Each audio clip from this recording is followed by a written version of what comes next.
Mauricio Córdoba y Pablo Ramírez en Twitter Café.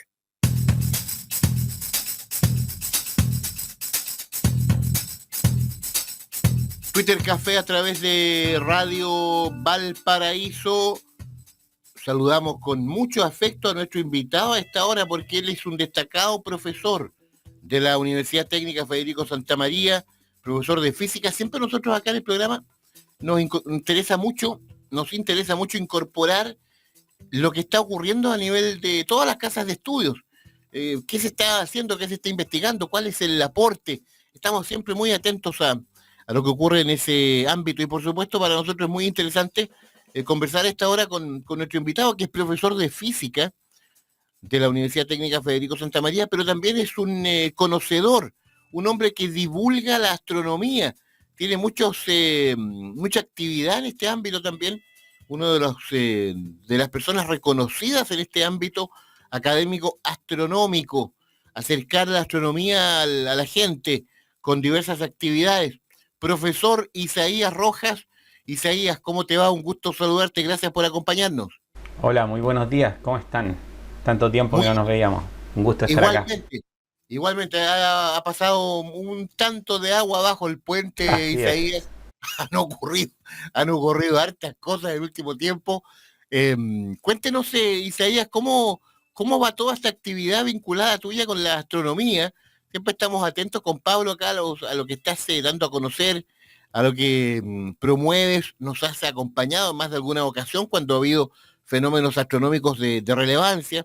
Cuéntanos un poco. Así es. Creo que alguna vez estuve en vivo para el eclipse de Correcto. Sol, si no recuerdo mal. Así es. Sí, efectivamente. Así que oye, sí, cuéntanos yo un agradezco. poco de tus actividades. Bueno, la verdad es que he estado un poco activo. He estado poco activo estos últimos meses. He tenido algunas circunstancias de salud y de otro tipo que me han mantenido un poco inactivo en el área de la divulgación, pero estoy de a poquito volviendo y espero que este sea un primer reencuentro, porque tengo muchas cosas que contar. Tengo un canal de YouTube donde estoy subiendo constantemente videos, pero que lo he dejado un poco abandonado estos últimos meses. Han pasado efectivamente hartas cosas, hay misiones espaciales, se anuncian algunas tormentas solares, en el ámbito astronómico, claro, porque en otros ámbitos sabemos que han pasado muchas cosas, ¿no? Han ocurrido hartas otras tormentas también. Así es, un tsunami, por ahí escuché republicano y cosas similares, así que sí. Un tifón, me parece. Efectivamente, han pasado hartas cosas. Un tifón. Y el otro día, ayer, estaba leyendo el tifón Mocha. Dije, en Concepción un tifón. No, pues en el Pacífico, cerca de Filipinas, está dejando la escoba. Oiga, Isaías, tú tienes esta particularidad que, claro, tal vez el último tiempo estás un poco con la velocidad un tanto más baja, pero tú lograste incorporar a mucha gente en el tema de la astronomía. Estás contando este tema de tu canal por YouTube, en fin, un tema que siempre apasiona, que siempre entretiene y que también tú has entregado mucho conocimiento, qué sé yo, a los jóvenes. Tema que yo creo que siempre es muy interesante, no es común tener personas que sin ningún mayor interés que la difusión del conocimiento se acerquen a la comunidad con el fin de abrir mentes en el fondo al conocimiento y a la difusión de estos temas, Isaías. Claro, bueno, la divulgación tiene varias aristas. Se requiere primero tener conocimiento para poder divulgar algo y tener conocimiento.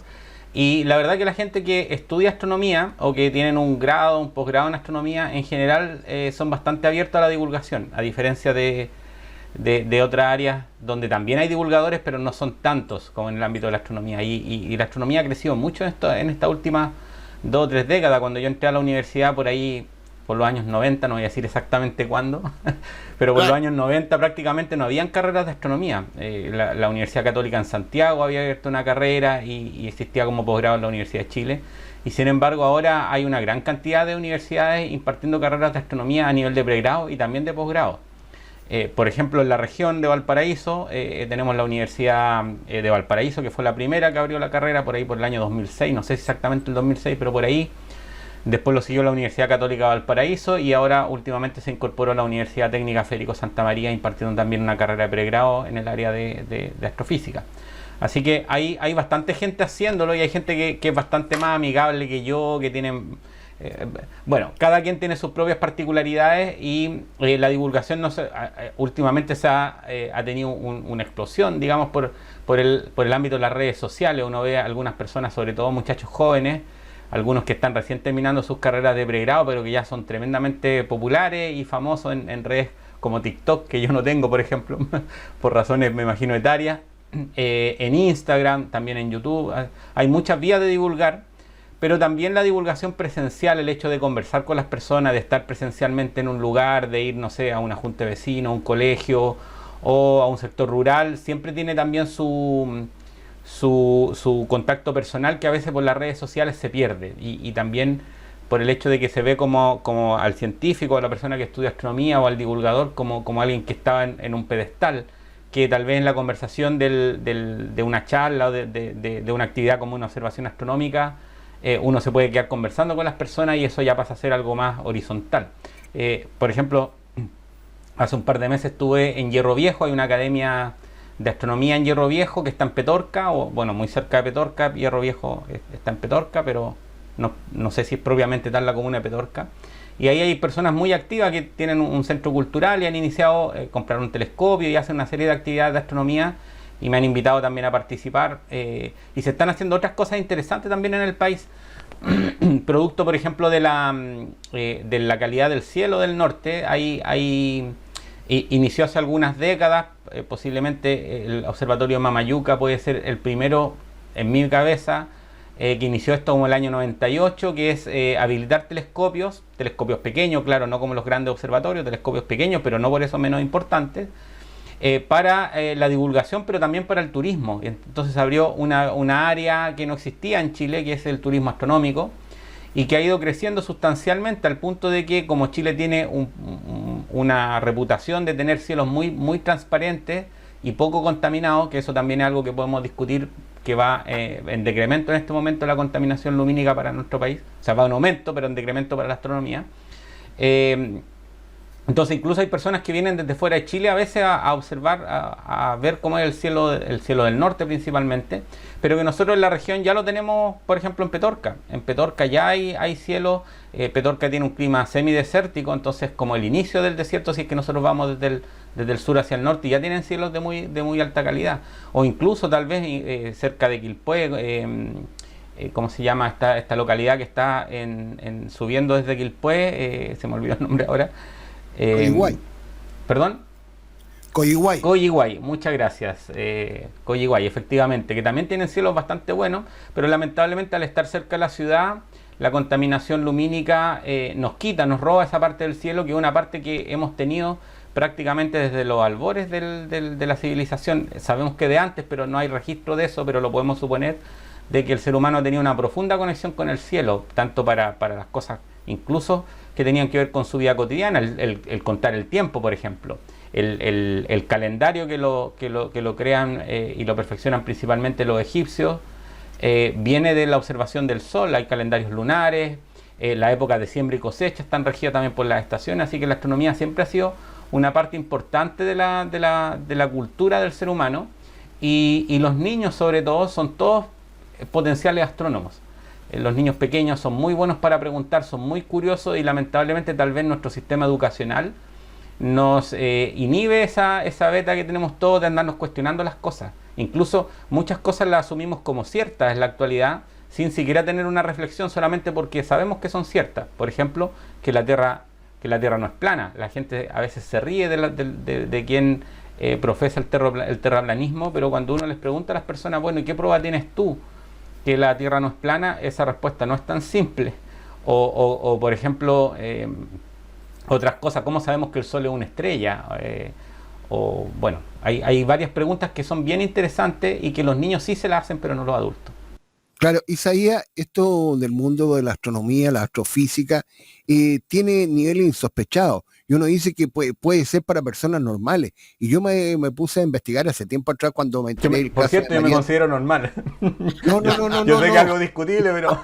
Estoy hablando de María Teresa Ruiz, la astrónoma chilena que hace queda poquito dio a conocer que ya no ve, ¿ya? Y yo me puse a investigar y me encontré con la astrofísica de Puerto Rico, la Wanda Díaz, que ella no necesita observar, sino que escucha a través del universo, a través de las estrellas, y dice que Así el es. observatorio chileno, que se está escuchando todo, a ella le permite escuchar a las estrellas. Uno dice, chuta, tanta la sensibilidad y traspasa todos los límites, porque uno se decía, aquí el mundo de las personas no videntes no tienen cabida, y tienen tanta cabida. Así es. De hecho, Ya, yo participo de un grupo, en realidad no estoy muy activo en ese grupo, un grupo que se llama Astronomía Inclusiva, que está liderado en Chile principalmente por Erika Lavé, que la conozco desde la época que éramos estudiantes, estudió acá en la Universidad Técnica Federico Santa María y está encargada de la divulgación de la Universidad Diego Portal, y en ese grupo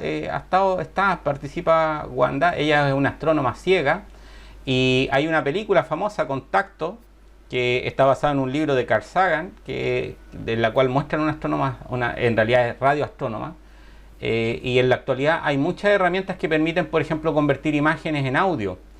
Para el último eclipse, para los últimos dos, bueno, fueron dos eclipses bastante seguidos en Chile, hace un par de años. Hay equipos que permiten, por ejemplo, convertir la intensidad de la luz del sol en sonido, de manera que las personas ciegas puedan oír en la medida que el sol se va ocultando, por ejemplo, durante un eclipse. Hay sonorización de imágenes, hay muchas formas de hacer accesible la astronomía, no solamente en el ámbito de la divulgación, sino que también en el ámbito profesional para las personas ciegas.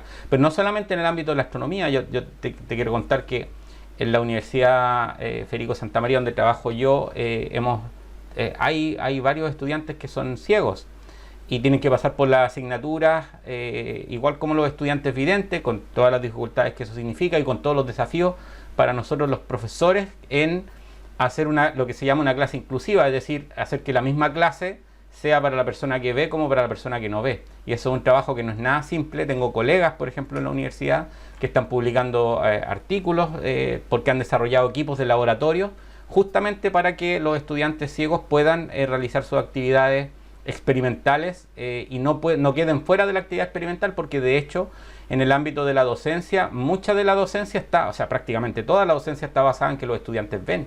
De repente incluso en las mismas evaluaciones o en los apuntes que uno escribe para los estudiantes, uno pone cómo se ve la figura, y bueno, cuando uno tiene un estudiante ciego, el estudiante no puede ver la figura. Entonces, ¿cómo hacemos nosotros para poder transmitir el conocimiento para nosotros la visión es fundamental a un estudiante, por ejemplo, que no ve? Pero hay otras formas también de inclusión.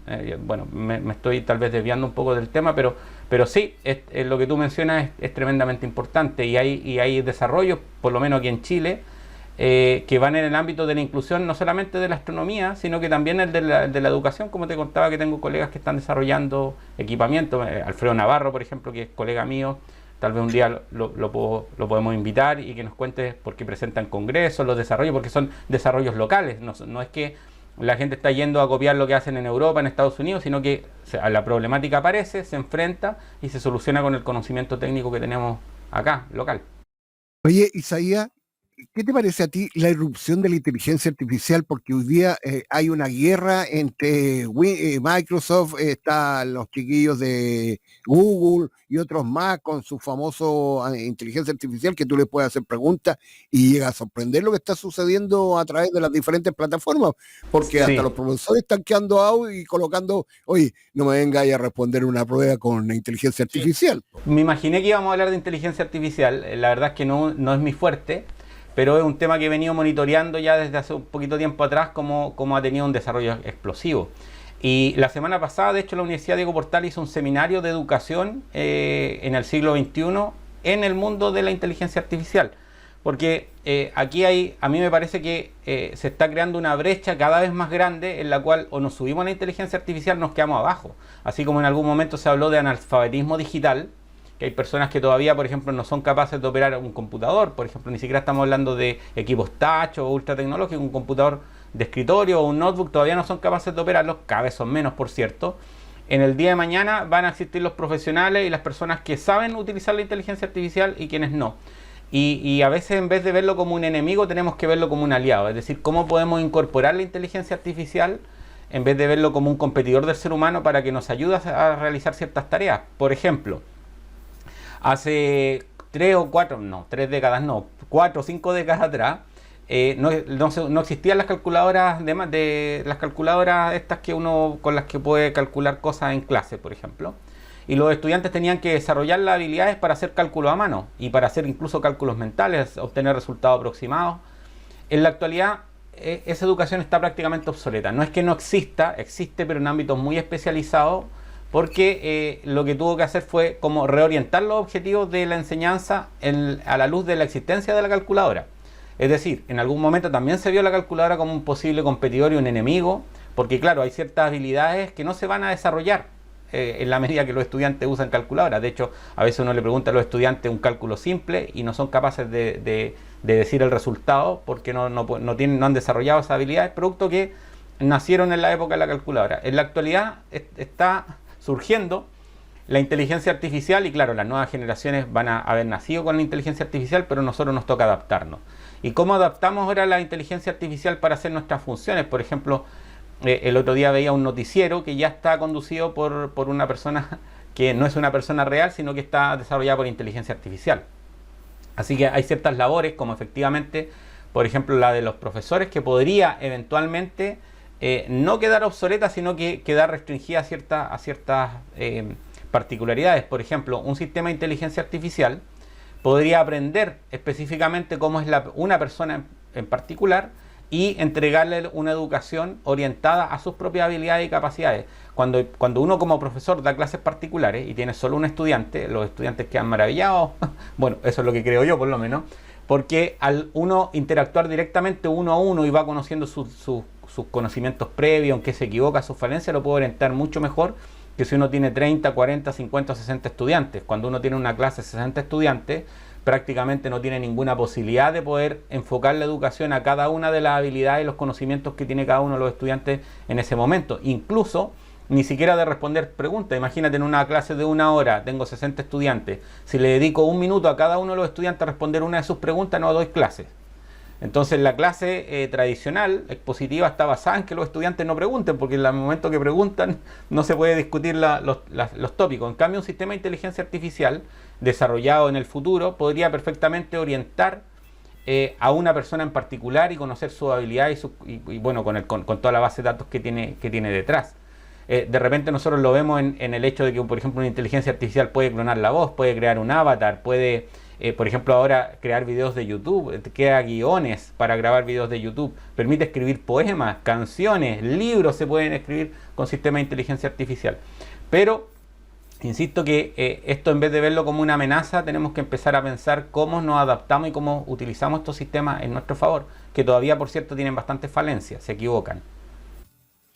Oiga, Isaías, muy apasionante lo que estamos conversando, muy entretenido además la reflexión en torno a este tema y por supuesto a otros con los cuales tú nos has acompañado en esta jornada. Isaías Rojas, profesor de la Universidad Técnica Federico Santa María, gracias por acompañarnos, estamos en contacto en cualquier momento y avísenos cuando tenga ahí actividades en torno a la astronomía. Isaías, un abrazo. Muchas gracias, que estén muy bien. Nos vemos en una próxima ocasión. Hasta luego. Hasta pronto, profesor. Profesor Isaías Rojas también en el Twitter Café de Radio Valparaíso.